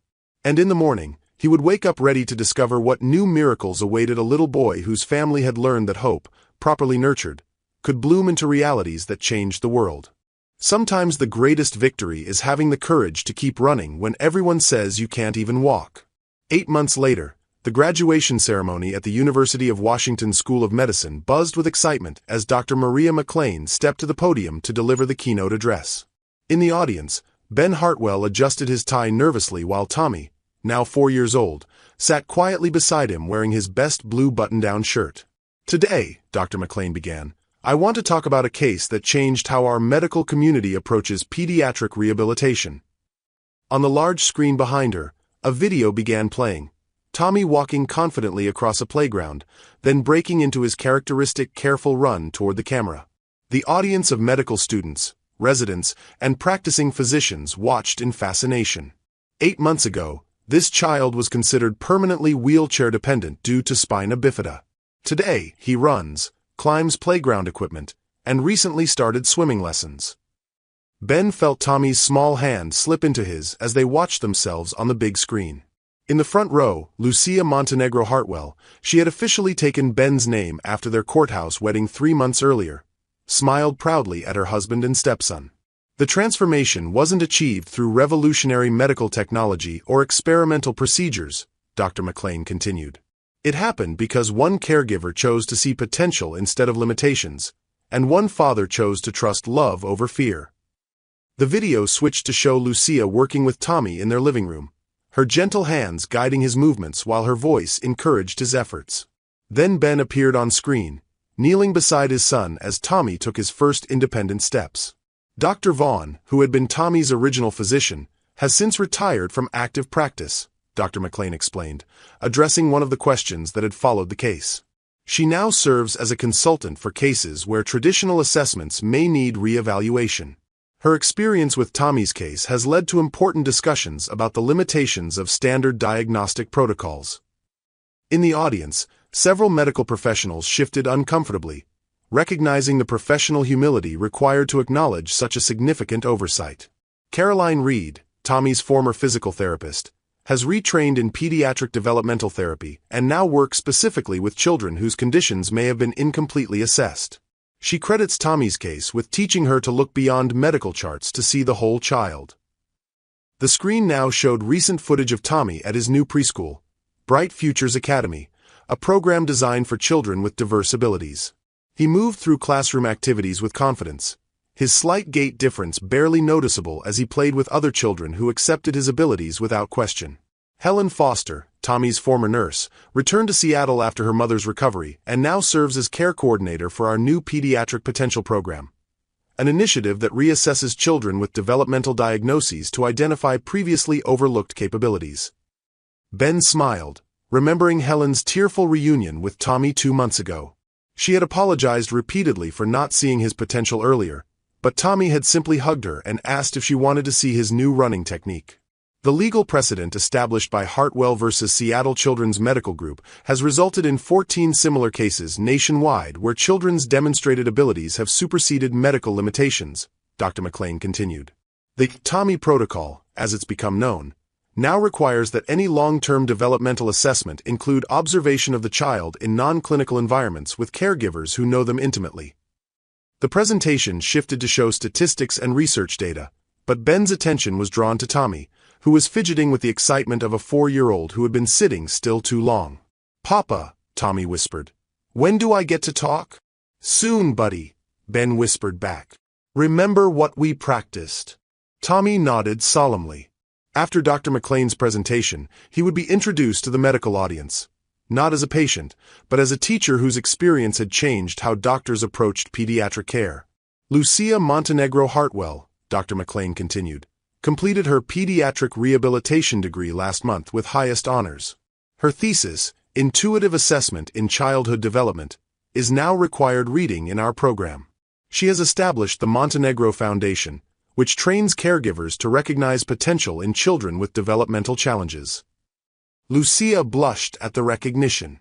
The foundation, funded by Ben's technology company, had already trained over 200 caregivers in techniques that prioritized possibility over limitation. But perhaps most importantly, Dr. McLean said, her voice growing warmer, Tommy's story reminds us that healing happens in the space between clinical assessment and human love. Medical science gives us tools, but children teach us how to use them. The presentation concluded with current footage of Tommy at home, running through the backyard sprinkler system, climbing his new jungle gym, and reading stories to his baby sister, Elena, who had been born 3 months earlier without any developmental complications. Tommy's case has fundamentally changed our understanding of spina bifida outcomes, Dr. McLean concluded. Not because we discovered new medical techniques, but because we learned to listen when children tell us what they're capable of achieving. As applause filled the auditorium, Tommy stood up in his seat, his face beaming with pride at seeing his story help other children. When Dr. McLean introduced him to speak, Tommy walked confidently to the podium, which had been adjusted to his height. The medical professionals fell silent as this remarkable little boy prepared to address them. "Hi," Tommy said into the microphone, his voice clear and strong. "I'm Tommy Hartwell, and I want to tell you about walking." He paused, gathering his thoughts with the seriousness he brought to important conversations. "Before Lucia came to my house, everyone told me my legs were broken. But they weren't broken, they were just sleeping. Lucia helped them wake up by believing they could work." The audience listened with rapt attention as Tommy continued his simple but profound explanation. "Now I help other kids wake up their sleeping parts. My mama Lucia and I visit hospitals and show kids that grown-ups can be wrong about what's impossible." He looked directly at the audience of medical professionals with the confident eye contact that had developed alongside his physical abilities. "I think doctors should ask kids what they think they can do before deciding what they can't do. Because kids know things about their bodies that computers can't measure." The wisdom in those words, delivered with 4-year-old directness, created a moment of profound silence in the auditorium. Also, Tommy added with a grin, if you believe kids can do amazing things, they usually will. That's what my papa learned, and that's what my mama Lucia taught everyone. The standing ovation that followed lasted nearly 5 minutes, but Tommy's attention had already shifted to more important matters.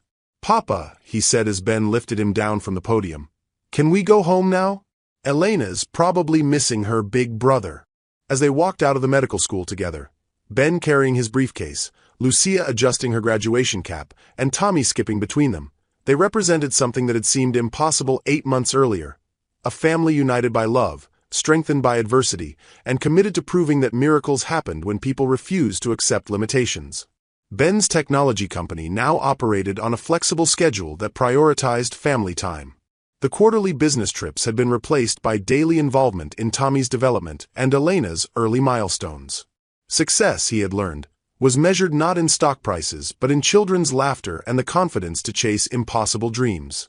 The Hartwell family had become advocates for pediatric rights, speaking at medical conferences and supporting legislation that required second opinions for children with developmental diagnoses. Their story had inspired dozens of families to challenge limiting assessments and explore their children's true potential. But on this sunny Seattle afternoon, as they drove home through the city where their miracle had begun, they were simply a family grateful for the courage to believe in love over limitation, hope over fear, and the infinite possibilities that bloomed when children were allowed to dream without boundaries. Tommy fell asleep in his car seat, exhausted from his big day of teaching doctors. In his dreams, he was running. Not the careful, measured movements that had amazed medical professionals, but the free, joyous running of a child who had learned that the only real disability was the failure to believe in miracles. And in the front seat, Ben and Lucia held hands and planned tomorrow's adventures, knowing that their greatest achievement wasn't Tommy's walking. It was creating a family where love conquered every limitation and every day brought new possibilities to explore. The boy who wasn't supposed to walk was now teaching the world to run toward hope. Thank you for staying with me until the very end of this incredible journey. If this story touched your heart, wait until you see what's coming next. It's even more powerful and inspiring than you can imagine. So don't go anywhere. Click on that video showing on your screen right now to dive into another amazing story that will absolutely blow your mind. Trust me, you won't regret it.